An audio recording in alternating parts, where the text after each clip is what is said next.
Everything good here? Yes, sir. You don't have your chair.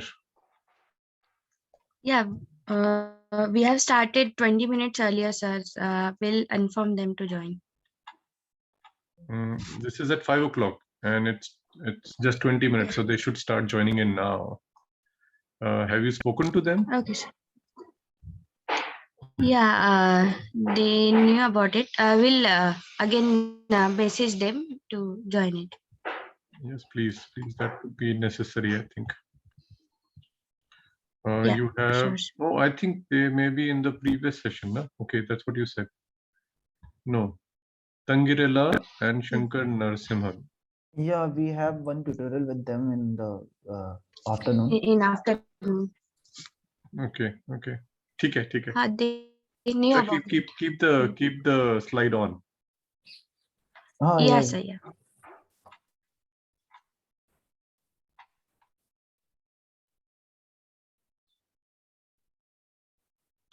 Put the slide on.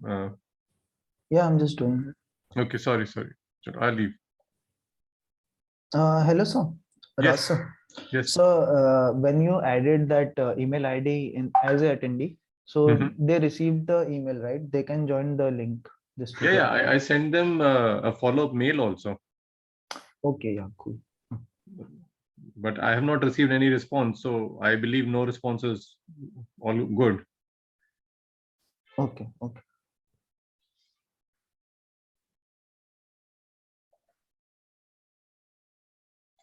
I guess we should check from Narasimhan sir whether he is joining or not. You are calling Narasimhan, sir? Do we need to, or shall we wait for them? We can call now. I guess we'll wait for 3 more minutes, and then we'll call. You call Arun sir and I'll call Narasimhan sir. Okay. Okay.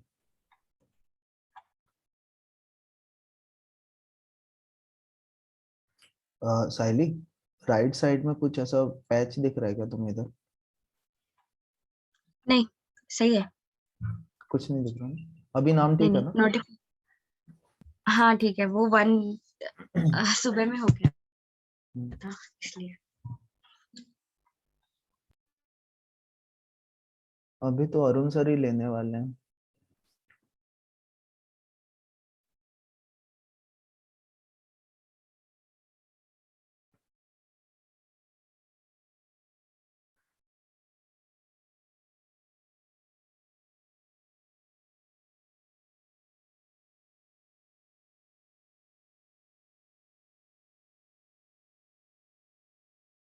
हाँ, वो अभी लेने वाले हैं ना.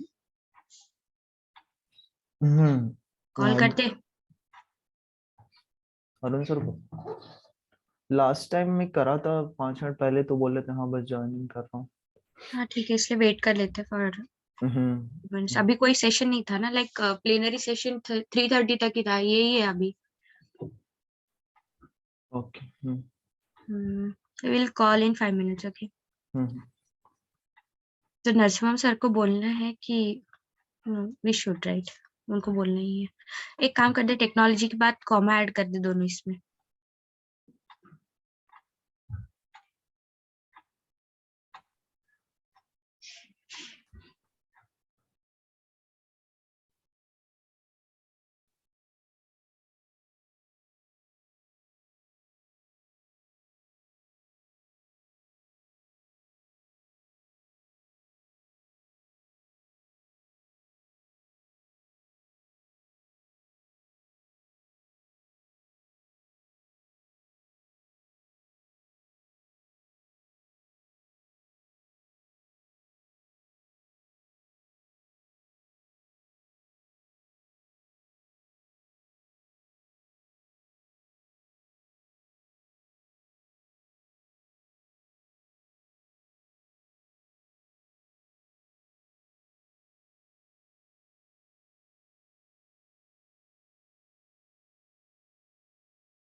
is he signing as? Good evening, Arun. Sorry, it took some time. He has sent you email. No, what is he signing as? Yeah, sure. I couldn't figure out. I could join as speaker, but I didn't know how to join as a participant. Okay. Oh, Anyway. really? Uh-huh. Yeah. Something I had to go through some loops. No, you can just join as a speaker. It doesn't matter. Yeah, but that it didn't let me. Something was going wrong. So Why? I think Samay should be able to fix that because No. tomorrow then. yeah, morning law. I did it from my office PC. That worked. So through this, I had set up everything. I tested it, but I went through now a participant session. It went through. Oh, I see. Okay. Okay. Nice. So I'm using my tablet. So I'm using my iPad. So sir, shall I stop sharing? Yeah, just give me a minute. Then I'll launch my screen. Okay. So Shankar, interestingly, are you able to hear me, Shankar? Yeah. Interestingly, for the heteroscedastic case, the regressor matrix turns out to be pretty good, even with PCA. Okay. That's very interesting. It's only the Okay. variance of noise goes for a toss. So I think something is cancelling out. But I guess since the variance goes wrong, Now, even low signal to noise ratio. I have not done an extensive check. I just did a heteroscedastic thing. No, but if it's high signal to noise ratio, we know that. Yeah, the PCA will do a good job. Yeah, it's actually 10. SNR is 10. That's why. If SNR is 2 or 3, that's when you see the power of IPCA kicking in. Okay. So today I've just included a high SNR case just to motivate.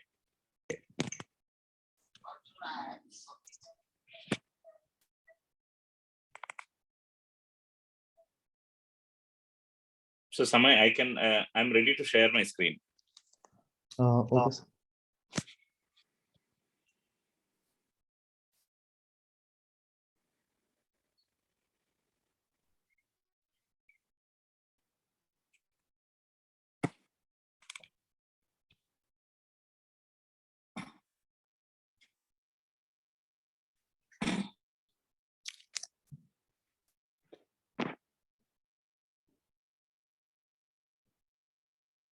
Are you able to see the screen?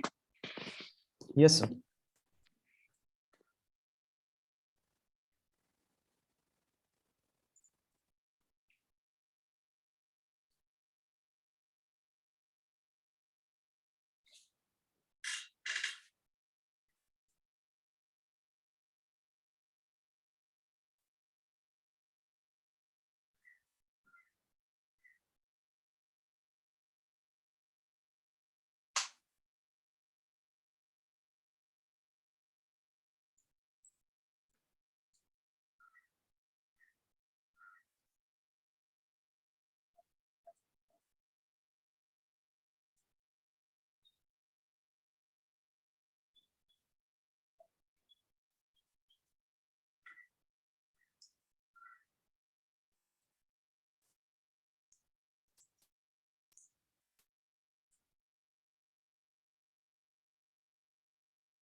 It's past 5, yeah.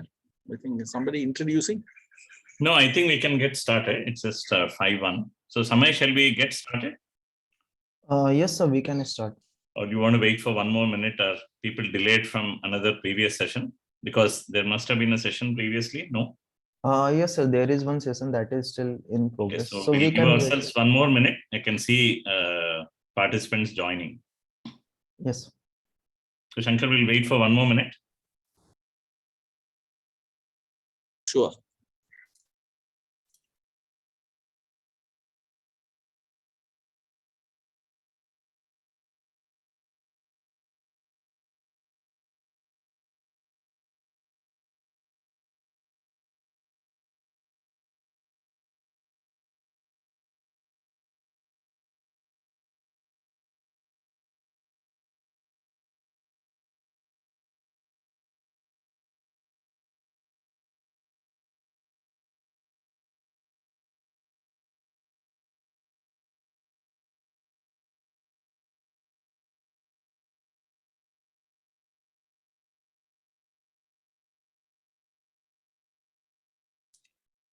Okay, I think in the interest of time, we should get going. So Samay, can we get started then?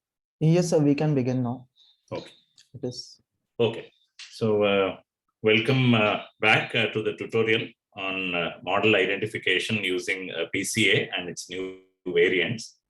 We have not yet gotten into any of the new variants. In fact, in the morning, we were introduced to three very broad flavors of regression, the OLS and TLS and WLS and WTLS, you can say. And what we saw in the morning is that if you make wrong assumptions about the variables that have uncertainties, that is, if you assume that certain variables are noise free and they are not, then you can run into biased estimates and vice versa as well. The bottom line is one has to make the right assumptions about the variables that are noisy.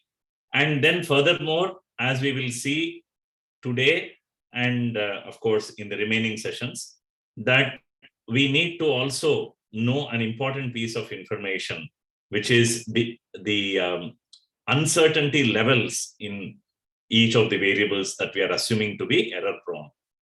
And that is statistically equivalent to saying variance of the noise in each of the erroneous variables. If we need to know that as well in order to obtain an unbiased model or so-called consistent model. So what we will do in this current session is now slowly introduce you to the world of identification using principal component analysis. As you all know, system identification is a very age-old topic, which is as old and as evergreen.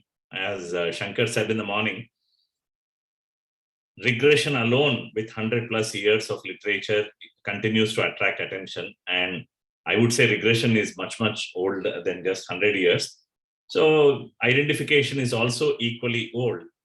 And it continues to attract and puzzle people. So there are a lot of techniques available for model identification. In particular, in this 1 hour lecture, we would be focusing on linear steady state model identification. So these two are very important. So the linear and the steady state part. We are not going to talk of dynamic model identification. That's reserved for tomorrow. And the entire setup is in the EIV framework, that is errors in variables. We'll assume that all the inputs and outputs are known with errors, unlike in the classical case. And specifically, we will use principal component analysis as a tool for this model identification. And that perhaps is very new to many, because PCA, as we all know, through our courses in ML and other multivariate data analysis courses, is primarily used for dimensionality reduction, feature extraction, multivariate filtering, and so on. But you don't see much of literature on using PCA for model identification. It doesn't mean that this is something new. Yes, it is new, but it is not new. And what I mean by not new is, in all the applications that you must have seen using PCA, a model is identified and it is implicit. it is that we are now explicitly focusing on model identification. The fact that you are able to compress or you are able to do dimensionality reduction and so on implicitly means there is a model, there is a relation between variables. It's just that in those applications, attention is not paid to the model. But in this particular workshop and this session, we are going to focus on obtaining this model using PCA. So the outline of the talk is as follows. I'll first explain the generic problem setup and then go through some a very simple example, 2-variable example, to understand how PCA is used for model identification. And through that process, we will also get a new or a fresh perspective about PCA. And to keep things simple, as we progress, we will start from the noise-free case to the noisy case. Because, as I said, many of us are not used to using PCA for identification. Okay, so the problem setup is as follows. It's a very generic setup. So consider a set of m variables that we are looking at. Okay, so just some m variables. You could think of any process. It is domain agnostic. And I use star notation to denote that these variables are noise-free. They are known accurately. And now let us partition this variable set into 2 subsets. The subset of independent variables, that is one terminology, or regressors, that is also another familiar terminology, or causes. And other subset being the subset of dependent variables, or you can say responses or effects or target variables and so on. There are different terminologies in different parts of the literature. So why do we want to do this? Because we believe that there is a model relating the dependent and independent variables. In total, we have m variables. Obviously, the sum of the subset, number of variables in the subsets should add up to m. Now, assume that there is a linear model relating the dependent variables and the independent variables. And I have denoted this model by a matrix theta. So it's a big theta, and it's of appropriate dimensions, right? It is basically nd by ni. What we are interested, of course, in is this theta, given z d star and zi star. And if there is no noise, it's a pure linear algebra problem. We should be able to solve this. We just set up as many equations as you require and simply solve for theta. That's the connection between what you heard in the morning, regression, and what we are going to look at now. In fact, whatever you heard in the morning is the basis for everything that we will conduct in this workshop. We are particularly interested in 2 broad scenarios, a steady state scenario and a dynamic scenario. In this talk, we'll only focus on steady state. When a process is steady state, we know that none of the variables change with time. So the K here, you can say, pertains to the kth experiment, because normally the notation I use here, the subscripts are variables. So there may be some confusion with the notation that you saw in the morning. So the subscripts and the variables denote the variable number, and K refers either to the experiment or, in the dynamic case, the time instant itself. Okay. So in this case, K is referring to the kth steady state experiment. All right. Now, let us assume that we have ny outputs and nu inputs. So I'm using specific language that is seen in process engineering. The dependent variables are the outputs and the independent variables are the inputs. And now the size of matrix is obviously ny by nu. And the relationship between the dependent and independent variables is purely algebraic. And it is in terms of instantaneous variables. There is no lag per se between the dependent and independent variables that comes into play. Of course, if you know the lag, you can configure these variables accordingly. That is a kind of a secondary thing as far as what we are concerned right now. The second scenario, which is of interest in the rest of the workshop, is that of the dynamic process, where the dependent variables are the current outputs. Now, when it comes to dynamic processes, time plays a big role. because we have to worry about modeling the transients. So let us say that I'm positioned at kth instant, and that's what I mean by current output, the current time instant. The independent variables are now the lagged inputs and lagged outputs. And why is this the case? It's very simple. It's a dynamic process. There are transients, which means that we know from simple linear systems theory that the current output is going to be a function of the past inputs and past outputs. So these past inputs are collected here, and the past outputs are stacked up here. Now, how many past outputs and inputs will vary with the application. The D that you see here is the delay between the input and output. So in order to estimate the model, now this is very important for tomorrow's session. In order to estimate the model, I need to know NA, which is the number of past outputs that directly affect the current output, and NB, the number of past inputs that directly affects the current output, and the input-output delay. So I need all these three pieces of information to estimate the model coefficients. Okay, that's very important. And tomorrow we'll see how we can estimate that in an automated way. The original equation, if you turn to linear systems theory, you will see difference equations. But the way we want to cast the difference equation is as an algebraic equation where you don't think of yk minus 1 as a lagged output or uk minus 3 as a lagged input and so on. You think of them as separate variables so that you see the model as an algebraic equation. More on this tomorrow, but I'm just sowing the seeds for tomorrow's lecture. Now, also in this particular scenario and for tomorrow's lectures as well, when it comes to the dynamic case, we will focus on single input, single output system only. On Wednesday, when Shankar talks about state space models, we will relax this and we can talk of MIMO systems as well, because state space models are much easier to deal with when it comes to modeling multivariable systems. So right now, the number of independent variables is one only, and that's why theta has only one row, but the number of columns now depends on NA, NB, and D. So unless you know all these three, you will not know how many parameters to estimate. That's what I meant earlier. Okay, so now let's keep dynamic models aside and focus on steady state models from here on.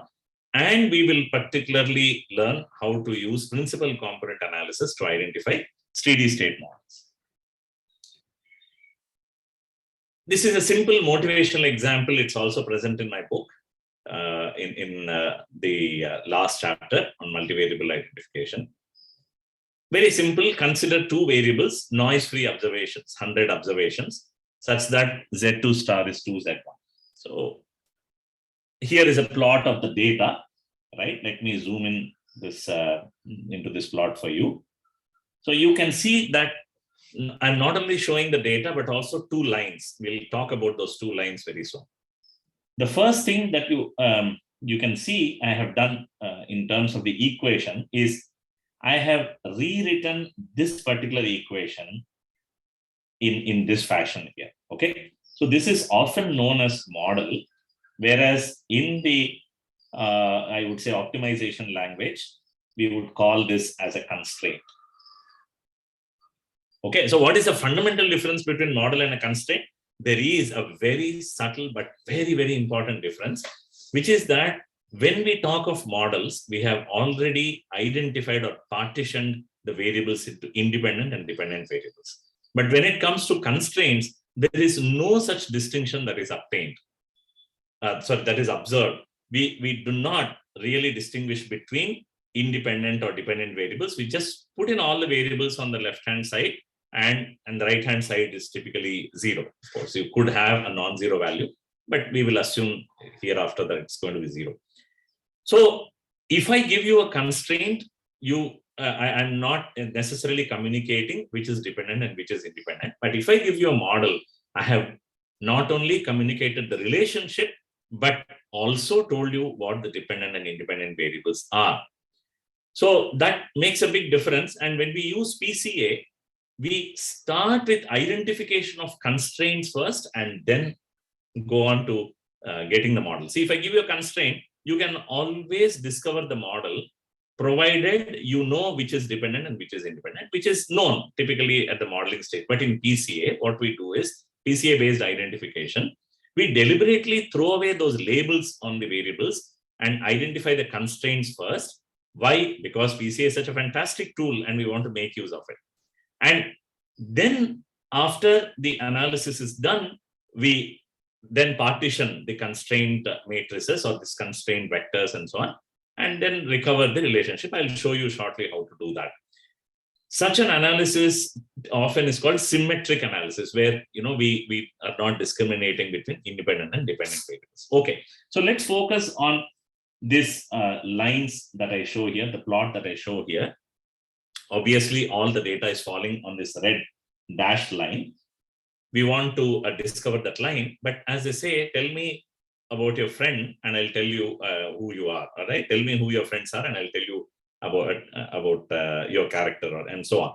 So likewise, here, in order to discover that relationship, which is that is the red dashed line that is showing up, interestingly, you need to know this equation, which is orthogonal. It may not appear exactly orthogonal because of the aspect ratio, but it is orthogonal.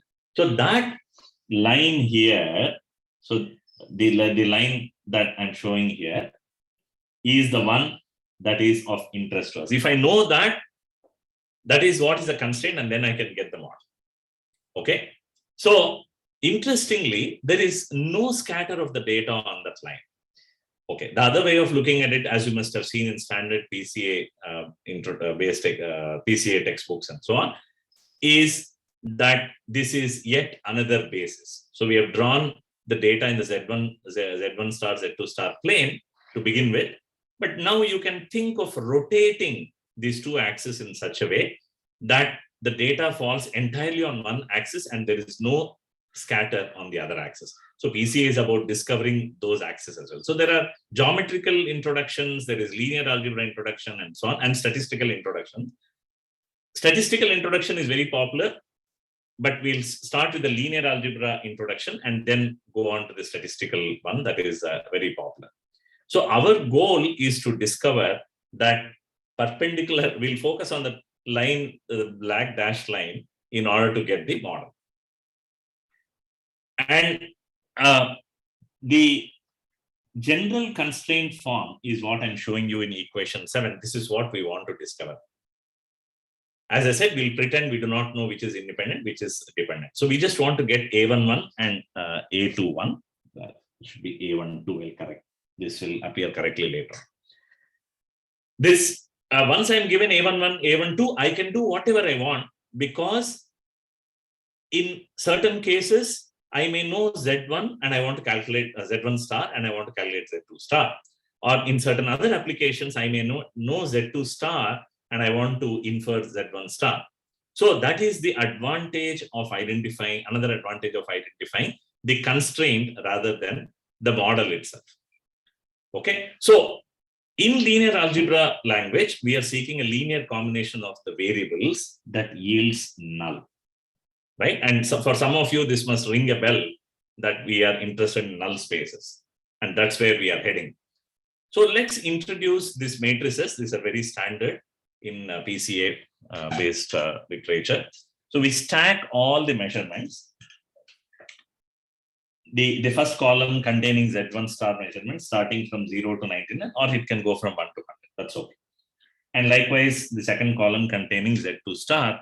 And let's define this vector of coefficients A11, A12. I have used a matrix A. I should have used a vector, but this is keeping the fact that there could be more constraints in a higher variable or a higher dimensional case. So that's why I'm still using a matrix A here. So the equation that we saw earlier, the constraint that we saw earlier in equation 7 can be simply written as A Z star K equals 0, or in terms of the matrix, it would be Z star A transpose equals 0. And for our example that we just worked out, A is 2 and minus 1. Now, obviously, if you look at equations 9, identifying the constraint on Z1 star and Z2 star amounts to finding the null space of Z star. So that's where we are heading to. And some of you must have learned this in your introductory linear algebra courses, that the a numerically robust way to finding the null space is provided by the singular value decomposition, the ubiquitous SVD, which appears everywhere, one of the most powerful linear algebra tools that you would ever come across. So what is essentially SVD? It's a factorization. Volumes have been written about SVD. I'm just going to take you through a 5-minute tour of SVD. It's essentially a factorization, a multiplicative factorization of a matrix X, of course, with some constraints and with some requirements and with some vision in mind. So what are these factors? There are U, S, and V. And this U and V are said to be the left and right singular vectors, respectively. And S is a matrix of singular values. And there are other restrictions as well, very importantly. Now, these kind of matrix factorizations are very popular. You must have heard of other matrix factorizations as well, right? The QR decomposition, the LU decomposition, the Cholesky factorizations. And those are 2-factor factorizations. These are 3-factor factorizations. And you can think of a geometrical interpretation of this X as well. I will not, of this SVD as well. I will not get into that. But let us actually learn some very important properties of SVD that is useful for identification. Now, the first thing that we should remember is the right singular vectors corresponding to 0 singular values of a matrix X provides, those are the ones that provide a basis for the null space of X. I suppose all of you understand what we mean by basis, right? So X is of size n by m, and U is of size n by n, S is of size n by m, and V is of size m by m. Okay. So there are as many singular vectors in V as many as number of singular values in S. I'll show you the structure of S. So this is how S looks like. Predominantly, it is consisting of zeros and a diagonal matrix consisting of singular values on the diagonals. So there is a connection between the singular values and eigenvalues of the covariance matrix. I'll talk about that very soon. These U and V satisfy the orthonormality property. So U transpose U and V transpose V are both identity of appropriate dimensions. And you can see there are maximum of m non-zero singular values, maximum. Although S is of size n by m. So corresponding to these m singular values, you have singular vectors in V. And the SVD can also be thought of as an additive decomposition. Interestingly, we saw the multiplicative factorization there, but you can think of SVD as an additive decomposition of X into M rank 1 matrices. So this is said to be the outer product of the vectors U and V. Okay. Now, obviously, this plays a key role in telling us how much each vector or each direction, so-called, is contributing to the construction of X. Because sigma I is the weighting coefficient there. Right? Suppose sigma I is 0 for, let's say the last singular value is 0. That means the last eigen direction or singular direction has nothing to contribute to X. In other words, from a data standpoint, there is no scatter along that direction. We'll see that very soon. So what is the connection between singular values and eigenvalues? The matrix V and S1 square, they are connected. So how are they connected here? Suppose I write the expression for X transpose X using the SVD, then using the properties of U and so on and S, we end up with V lambda V transpose, which is nothing but the eigenvalue decomposition or the eigenvalue problem for X transpose X. You can easily recognize 12 as an eigenvalue decomposition of X transpose X, where V is now the matrix of the eigenvectors of X transpose X, and the big lambda is the diagonal matrix of eigenvalues. And Through this, we can understand the connection between the singular values and the eigenvalues, singular values of X and the eigenvalues of X transpose X. In PCA literature, X transpose X is very common. Of course, you must be wondering, I'm been using the word PCA, but I'm talking of SVD. Well, let me tell you, PCA and SVD are not much different at all. They're very, very closely connected. It is just that a lot of us must have been used to introductions to PCA from a statistical standpoint, from a machine learning or a data science viewpoint. But at the core, PCA is nothing but SVD itself. Okay, so the square root of the eigenvalue, positive square root of the eigenvalue of X transpose X is a singular value. Now, if the matrix X is rank deficient, okay, we'll assume that M is less than N, and suppose it has a rank R less than M, then the famous result from linear algebra, exactly M minus R singular values are zero value. Okay, and it's a convention to arrange the singular values in decreasing order. So that is understood. Any package that you use will arrange the singular values in decreasing order. So the last M minus R singular values will be identically zero, and the null space of X essentially is given by the span of the last M minus R right singular vectors. That means if A is in a vector A is in the null space of X, then it is essentially in the span of those M minus R right singular vectors. In other words, VR plus 1 to VM is a basis for the null space of X. That's it. And that is what we are looking at, right? In order to identify the constraints. Okay, so let's return to the example. Noise-free case. I have data.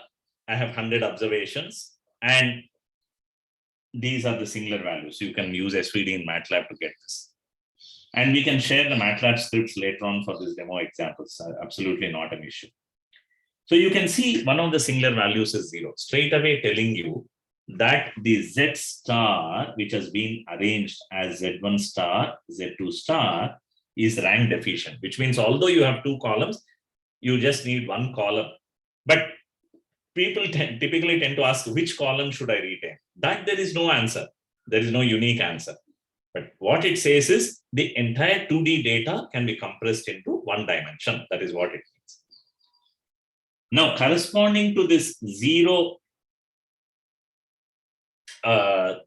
singular value, there is a right singular vector, and that vector is the one that we are looking for to get the constraint that we wrote earlier, A11 and A12. Okay, and that constraint is written here for you in equation 13, which we want to rearrange. Now, 13 is where the constraint identification stops. Okay, that is SVD, also known as PCA, stops.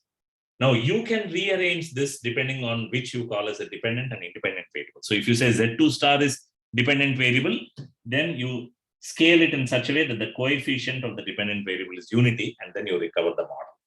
But otherwise, for all practical applications, you can live with 13. That's it. So you can see now how simple SVD, or although I say simple, it's very powerful, or PCA is able to give you the model or the relationship between those 2 variables. So where is this PCA coming in? What is this principal component? Because singular value decomposition doesn't use any of this terminology, right? So we will now very soon establish a connection between SVD and PCA, and all of that will be cleared up. But if you have listened up to this stage, you have practically gone through exactly 50% of what I wanted to communicate. And again, I want to reiterate, only a basis for the true coefficients have been found, right? You could actually multiply 13 with any number and still it will be valid. So that's up to the basis is what which SVD or PCA will help you. And in general, we say that the true constraint can be recovered only up to a scaling factor. That means if the true solution is A, we'll be able to get alpha A. In case there is only one constraint. And of course, the scaling ambiguity, as we have seen, can be resolved by knowing the dependent and independent variables. But what about the case of multiple constraints? We will wait for a case study towards the end. What happens? Again, the same story. In the case of multiple constraints, we will not have a constraint vector, but we'll have a constraint matrix, and we'll get a basis for that matrix. And that also can be resolved. That is, you can obtain the model by partitioning the variables into dependent and independent variables. And I'll show that very soon. Okay, so let's connect SVD with PCA to complete the picture. So the singular vectors that we are talking of, V1 associated with sigma 1 and orthogonal to V2 is the direction in which the full data is aligned. Remember, I showed you. So now you identify, you can say the red dashed line that I showed you at the beginning is the direction of V1, and the black dashed line that I showed you, let me take you back to that. Yes, so this is V1, this is the direction of V1, and this is V2. So now these lines have a meaning, right? Okay, so let's get back. Of course, I will come back to the plot again. Okay, now the one-dimensional projection of X onto each singular vector or eigenvector, we have seen that the right singular vector is nothing but the eigenvector of the covariance matrix. X transpose X is called the covariance matrix. Strictly speaking, it should be 1 over n X transpose X. But with some abuse of terminology, we continue to call X transpose X as covariance matrix. So V1 is said to be the principal component, not principal. This is a mistake that you will see at least in 25% of the literature easily. It's a principal component. There's nothing. Yes, there is a principle behind it, but the component is not principal component. It is a principal component of X. Well, the word principal is because it's telling you, in which direction the data is aligned. So principal components are nothing but projections of your data onto certain eigendirections. And we know from the property of the eigenvectors, we can write this principal component, ith principal component, as sigma I ui. I leave that to you. It's a very, very simple one-line derivation. And obviously, you have as many principal components as the number of variables. So it follows now from equation 15 that all projections along directions of 0 singular values are 0 valued. So when if you have m minus r singular values that are 0, then all those m minus r projections, corresponding ones, will be 0 value. You will, in other words, you will not see any scatter of data in those directions.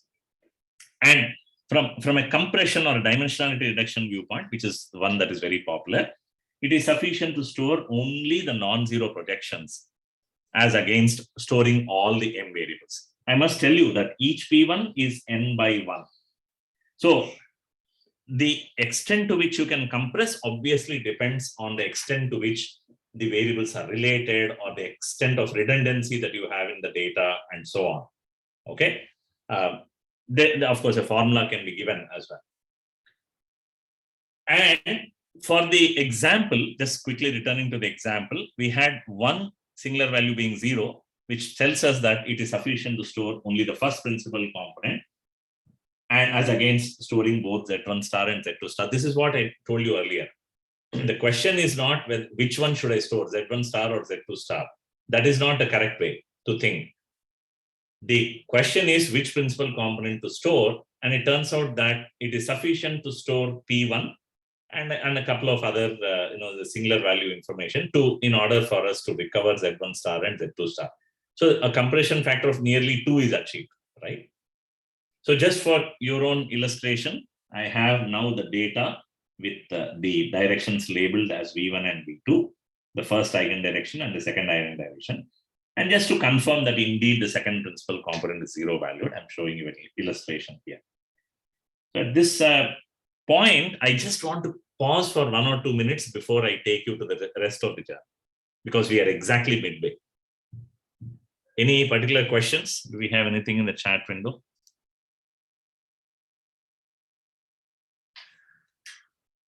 Of course, you always have an opportunity to ask towards the end of the talk.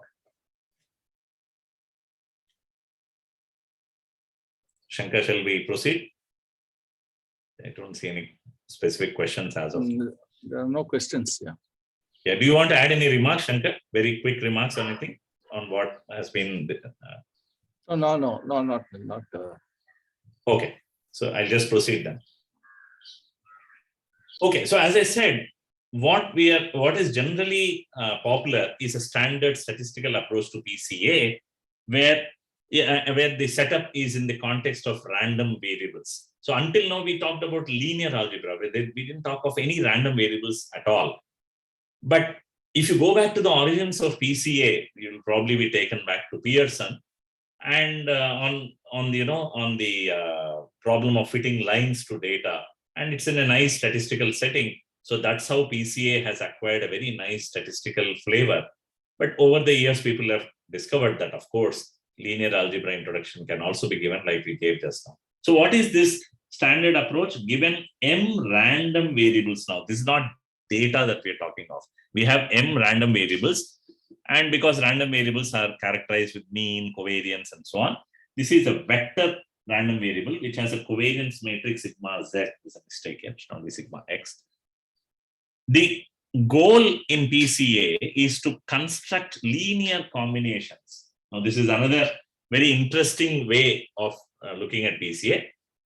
We are interested in constructing linear combinations such that two requirements are met. One, that the principal component. So let us say I'm looking at the first principal component. I want it to capture the maximum variation in the data. So philosophically, conceptually, what this means is we believe there is a commonality among these variables. Okay. In fact, if they make sigma z, in fact, if these variables are absolutely uncorrelated, there is no point in constructing the linear combinations. It is implicitly assumed that these m variables are correlated with each other. And that means there is some commonality between them. And PCA is all about capturing that commonality to the best possible extent in successive steps. So the first combination will capture the maximum commonality, or if I may use the word common features.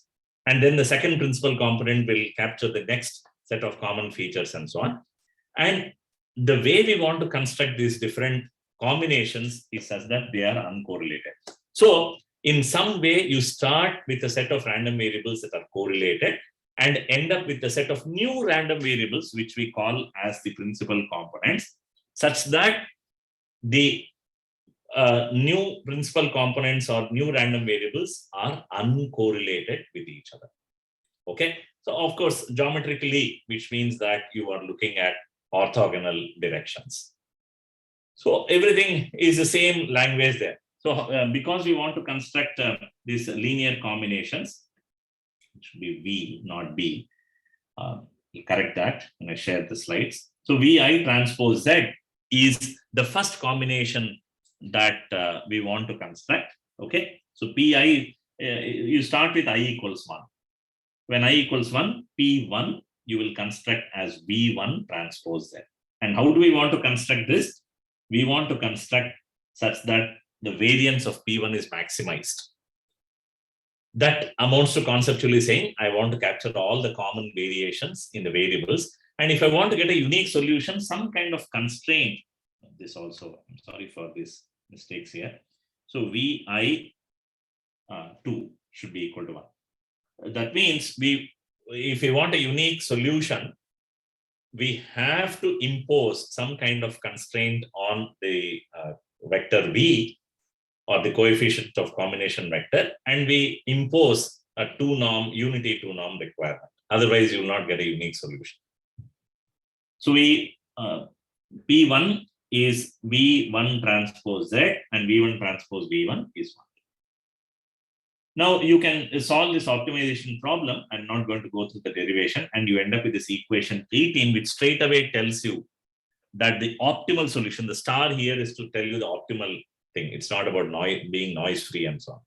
It straight away tells you that V1 is a solution to the eigenvalue problem of the covariance matrix. So here, straight away, the covariance matrix appears, and lambda 1 is a maximum eigenvalue. So you can look up any standard reference book. I have a very popular reference at the end of the lectures by Jolliffe. You can look up that book. Very, very nice exposition. So lambda 1 is the maximum eigenvalue of sigma, and the corresponding eigenvector is the solution that you're looking for.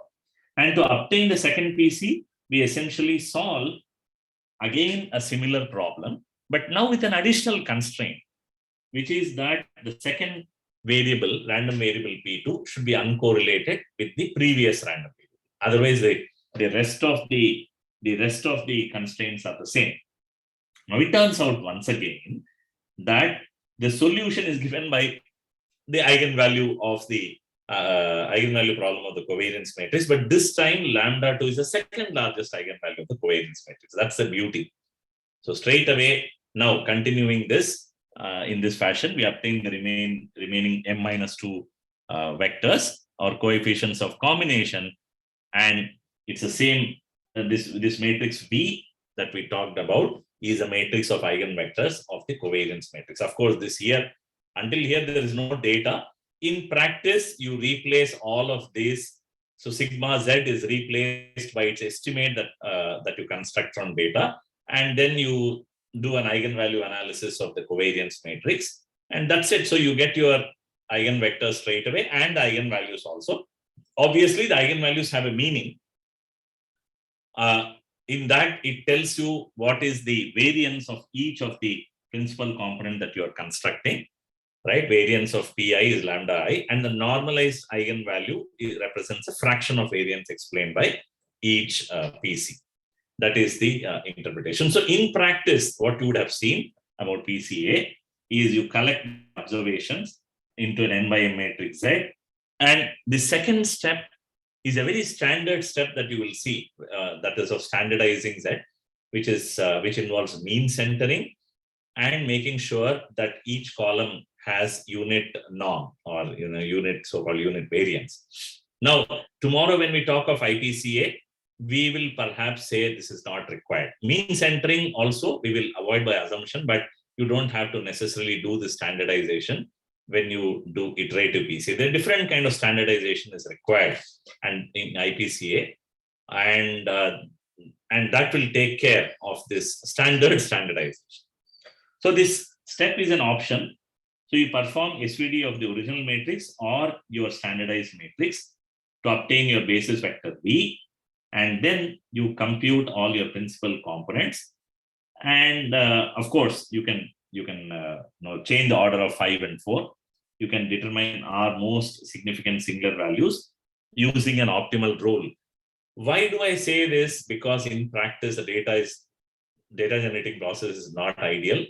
So you may see some small non-zero values and so on, singular values, and then you start scratching your head as to how many should I consider as insignificant. Okay, so this is a standard problem that you see because there is a deviation from the ideality that we have assumed that there is an exact linear relationship. So what are the two reasons for the breakdown of the ideal linear relationship between variables? One is noise, other is nonlinearity. We will assume throughout the workshop that the only source of deviation is noise. In fact, there is hardly any literature which talks about how to deal with nonlinearity as a source of deviation from the ideality.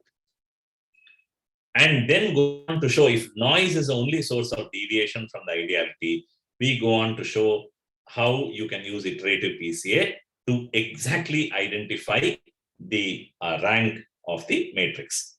Okay. You can also use PCA, but under some conditions that I'll talk about in the 5-10 minutes. So this is just a standard approach that I have listed here. And once you have picked your most significant singular values, then you can construct your approximation, and then you can generate your residuals, Z minus Z hat transpose. So it should be Z hat transpose. So That's why you see in the literature, PCA can be used to construct rank R of approximations of a matrix and so on. So basically it's SVD.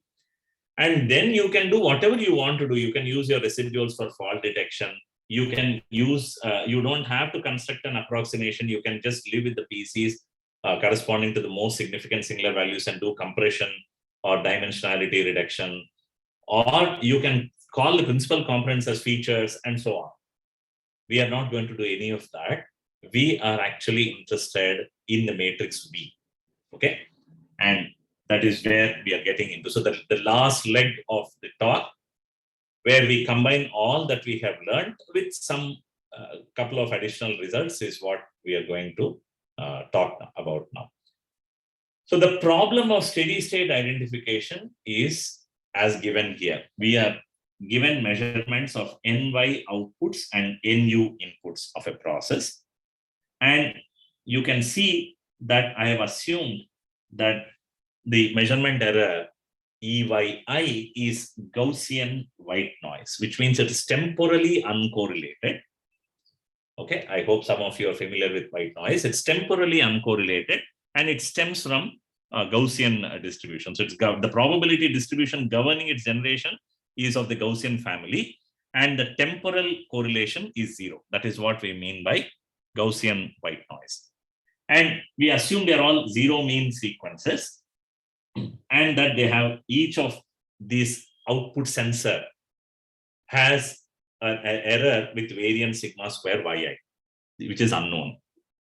And then likewise, the inputs are also known with errors. In classical regression, as Shankar said in the morning, inputs are known accurately. But here, inputs are also only known with error, because you are not conducting the experiment, you're only an observer of what is happening. You're only listening to the interview happening, you're not asking questions. So once again, we assume EUJ in each of these input sensors. The error is Gaussian white noise with mean 0 and variance sigma square uj, which is once again unknown. Then we also assume that the noise between any two sensors are uncorrelated for. That is, we assume they're spatially uncorrelated. Then we want to identify the model between the true or the noise-free variables and also the noise variance. So that is the problem statement of steady state identification. And since the variables are known only with errors, obviously only an estimate of theta can be obtained. In the earlier example, it was all nice noise-free, so we could obtain exact value for theta. Now only an estimate of theta. Then you will have to subject to all the standard assessments, whether it is consistent, unbiased, and so on. That's where all the Pandora's box is open. And obviously, we would like to obtain the best estimate. And for our purpose, we want to obtain this in the total least square sense. Okay. Now, let us ask how PCA helps us in solving this problem and to what extent it solves. So we just have maybe about a few more slides to wrap up. So the first step in solving the steady state model identification problem, as I said at the beginning, is to let go the discrimination between independent and dependent variables, stack them together and do a so-called symmetric analysis. So we stack Y star and U star, we collect them into a vector Z star. And this is of dimension m by 1, where m is ny plus mu. And we rewrite the model like we did in the earlier motivational example. We rewrite the model as a constraint on the inputs and outputs. So what we have done is taken this equation here, and we have written this as AZ star, strictly speaking, should be AZ star K. Okay. Where what is this A? A is nothing but made up of identity. The first ny columns is identity matrix, and the remaining is minus theta. So all I've done is brought everything to the right and written it in a constraint form. And we will, in general, assume A is D by M. Of course, for this case, D is Ny. We know the number of constraints, okay? But in general, this may not be known. So that's why we are writing in a very generic form. That means the number of dependent variables is known if you know the number of outputs. But it turns out in many applications that also may not be known. And PCA is wonderful. It will tell me the number of constraints as well. So the rank of A is D, which is of course assumed to be less than or equal to M. I mean, it cannot be in fact equal to. It should be strictly less than M. If you want the identifiability. So in this case, D is NY. And in terms of the noise-free data matrix, essentially, once again, we are interested in obtaining the null space of Z star. But I don't have access to Z star in general. That is the challenge, right? I have access to a noisy version of Z star. So what we are now saying is, we are just reformulating the same problem where we want to identify the constraint matrix from noisy measurements of Z star. We are no longer using the term model. So what is the way to solve this problem? I'll just go through this and then a 5-variable example to close the discussion. At least my talk, and then the floor is open to discussion. So in the noise-free case, it's very simple. Simply, you do a PCA or SVD of Z star, you get the number of constraints. If you know the constraints, no problem. Then you get straight away go to the basis for the constraint matrix. But PCA says you don't even have to tell me how many constraints are there. Just let me do it for you. The noisy case is the one that is challenging and keeps everyone busy. And that is why noise is divine, right? I mean, it is actually creating a lot of employability for everyone. In the noisy case, at least broadly speaking, there are two possibilities. There are many possibilities, but we just want to look at these two possibilities. One possibility is errors have identical variances. That is, in all the sensors, input and output sensors, all those sensors have equal variances. A fairly unrealistic assumption, but let us, at least better than assuming noise-free. So we will assume that all the channels have the same error variance sigma square E, and this is often referred to as the homoscedastic case, sometimes called the isotropic case. Then, how do we identify the number of constraints? Simply by examining the number of equal eigenvalues or singular values. You can conduct a statistical hypothesis test. I'll talk about it tomorrow. But you can also do a visual check. And then you can estimate A accordingly. The rest of the story is the same. Once you have identified the number of equal lambdas or sigmas, then you take the right singular vectors corresponding to those, and that will give you a basis for it. And once the constraint matrix is estimated, you can easily recover the theta by partitioning A hat. A hat is the estimate of A. Now you can only obtain an estimate by partitioning A hat to your liking. Okay, so you pick, you can partition. If you say that these are the dependent and independent variables for a particular application, do it, and then you can easily recover the model. Okay, so the noise variance which we need to estimate is estimated as the average of the M minus D eigenvalues that you obtain. I'll show you that with an example. This is the concluding example. So I'm taking two flows that are apparently mixing. Why I put in quotes is you do have a negative sign here. Doesn't exactly tally with the physical mixing. But this is an example that I take from the seminal iterative PCA paper in 2008. So there are two flows, if you can imagine, Z1 star and Z2 star. Those are our independent characters. And then we have the dependent characters Z3, Z4, Z5, which are governed by the equations given here. And the this is a simulated example. So we generate Z1 star and Z2 star randomly, and the remaining flows are generated as per this equation here. To generate noisy versions of the data, we add Gaussian white noise, make sure that they are uncorrelated. I mean, although they are of the same variance, they are still different. They're coming from different realizations. You can't add the same realization to them. So EIK is Gaussian white noise with the same variance sigma square E, and for the purpose of simulation, set sigma square E equals 0.5.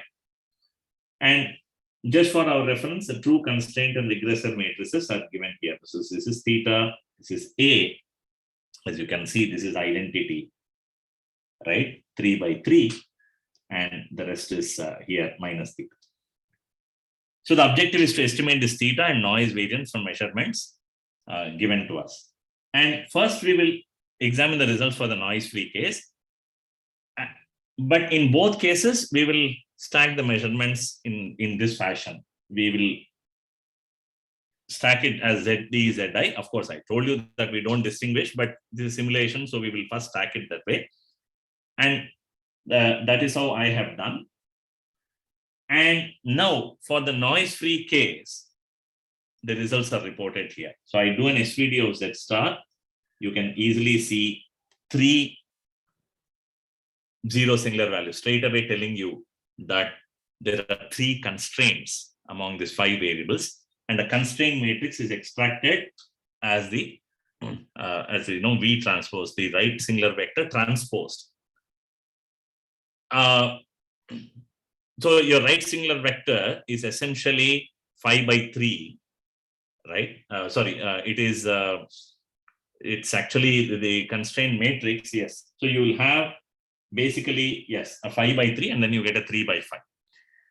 And the regressor matrix is obtained according to the formula given earlier, and you get obviously exact recovery. So the basis, how do you know this constraint matrix is correct?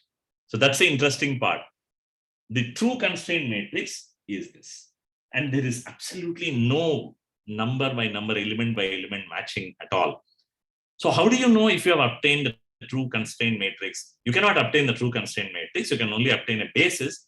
And one way of verifying this is to use the subspace routine in MATLAB, which measures the angles of the subspaces spanned by each of these true matrix and the reference matrix and the estimated matrix. It turns out that the number is some 10 power minus 16 for this case, which means that for all practical purposes, the identified constraint matrix lives in the same space as a true one. Okay, so what about the noisy case? For the homoscedastic case, I didn't do any standardization. You can see now that you don't get exactly 0.5 because you have only 1000 observations. If you want to get all the 3 singular values equal to 0.5, then you need infinite number of samples. That there is theory to tell you that for the homoscedastic case, as the sample size grows to infinity, the last D eigenvalues of the covariance matrix. This time now I'm reporting eigenvalues, not the singular values, because it's easy to compare the noise variance. They will turn out to be all equal to the sigma squaring. And now again, the constraint matrix, there is nothing, you can't do an element by element comparison, but you can use again the subspace routine, and you will see now that the estimated constraint matrix does not live in the same space as a true one when you run the script that we give you. The regressor matrix, on the other hand, is pretty close to the true one, right? The true ones were 2, 3, 1, 1, and 1 minus 2. Pretty close. And the noise variance estimate is also very good. So that's nice. So for the homoscedastic case, absolutely not an issue. So let's close. I'll close my talk with the case of heteroscedastic case, where the noise variances in the channels are not identical. In fact, these are the noise variances that I have chosen.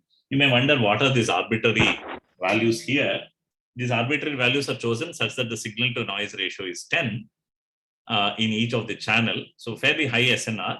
And now you can see that a pattern that we saw earlier doesn't exist, but the regressor matrix is very good. But this is because of high SNR. And I was discussing with Shankar also earlier, the noise variance has gone for a toss. That means the precision with which you can estimate this regressor matrix is not going to be good. So there is no specific pattern to discover the number of constraints. In this example, if I didn't know the number of constraints, then there is no way I can figure out from the eigenvalues of this. Then you'll have to use the standard heuristics like elbow rule, a scree plot, and all of that, or the percentage variance explained. All those are ad hoc heuristic rules. So when we launch the third session tomorrow, we will learn how iterative PCA helps us overcome this and gives us a theoretical pattern to discover the number of constraints. That means it is going to be able to see through the noise and tell you the rank of the matrix exactly. So that is where I want to stop today, and I'll take any questions that you might have. Of course, Shankar, if you want to add any remarks, you can. Yes, Sanjay. Hey, hi, Arun. Nice talk. Thanks for the talk. Thank you. Just a couple of questions. So when you say basis for the constraint matrix, you mean a basis for the span of the row vectors? That's what was really meant? Yeah, correct. Okay. That's correct. And did you cover the heteroscedastic case? Or, no, so the heteroscedastic case will be discussed tomorrow. That is where you will need iterative PCA. All right. And so this is only a launch pad for tomorrow's lecture. Yeah, got it. Okay, thanks. And what was D? I'm sorry. I mean, I was there from the beginning, but somewhere it slipped my mind. The small d, letter D was the number of constraints. Oh, number of constraints. So the number of rows. Let me take you back to the formulation here. So the steady state identification. So you can see AZ star is 0 and A is of size D by N. Okay. So it's the number of rows in the constraint matrix, which is essentially the number of constraints. Okay. And you're saying that in the first part of the talk, D was assumed to be known, but if it is not known and there is noise, then you need a good way of estimating. Yeah, but if it is homoscedastic, PCA will still allow you to discover that. So that is what this example is showing. So in the noisy case, you can see I have added variance, equal variance noise to all the channels of 0.5, and you can see there is a nice. This is a theoretically proven result. Okay. All the D eigenvalues will be equal and will be equal to the noise variance. Okay. So in the homoscedastic case, you can still get away. Yes, but in absolutely. the heteroscedastic case, you need to do something more. Correct. Okay. Got it. Thanks. Yeah, that's the main message, and I'm glad that's been conveyed. Okay, thanks.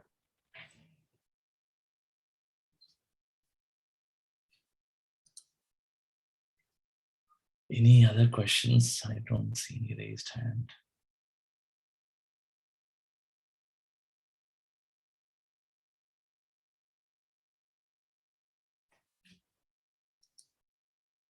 So in equation 31, if last two columns will represent minus theta, then so Pritesh has a question. Equation 31.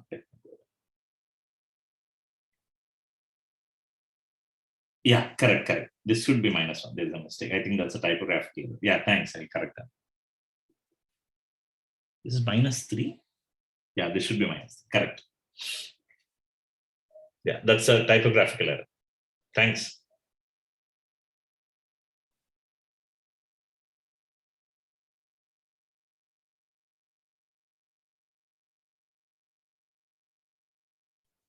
I just want to add one thing.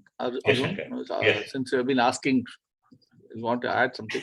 See, in the morning, I did present the TLS total least squares in the matrix form. There were two variables and exactly one constraint. Correct. Okay?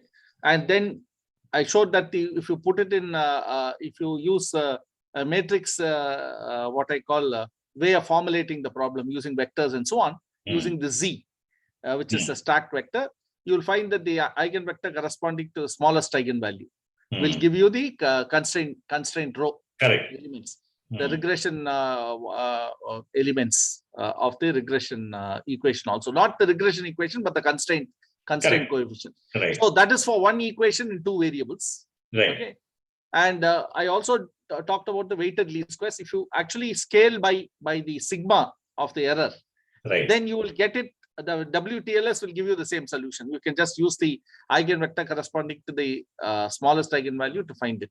And you will see a parallel when IPCA comes up. Correct. In fact, yeah, I did forget. Thanks for bringing that up. That's perfect. Yes.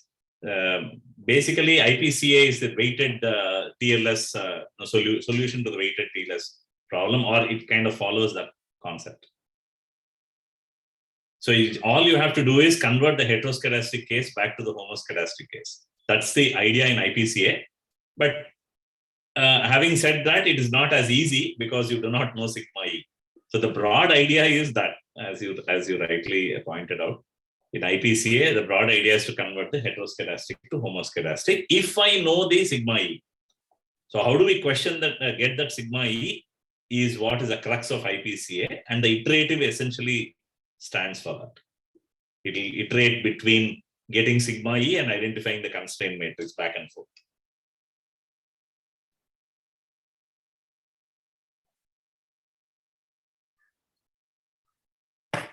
Any other? I don't see any other hands raised. Okay. So should we assume that there are no further questions?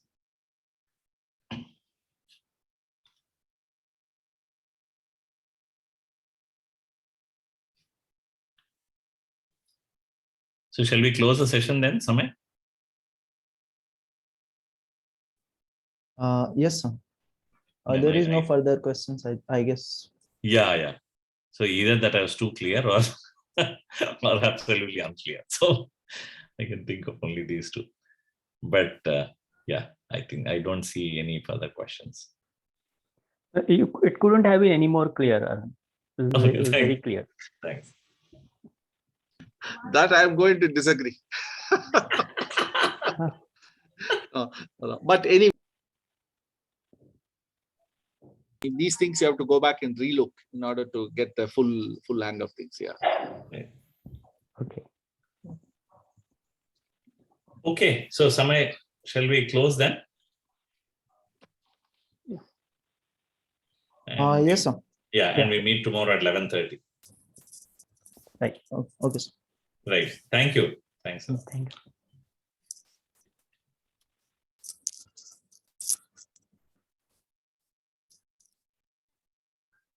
Yeah, thanks to all professors and everyone for joining the session. And we have a next session going on Internet on Things at 6:10.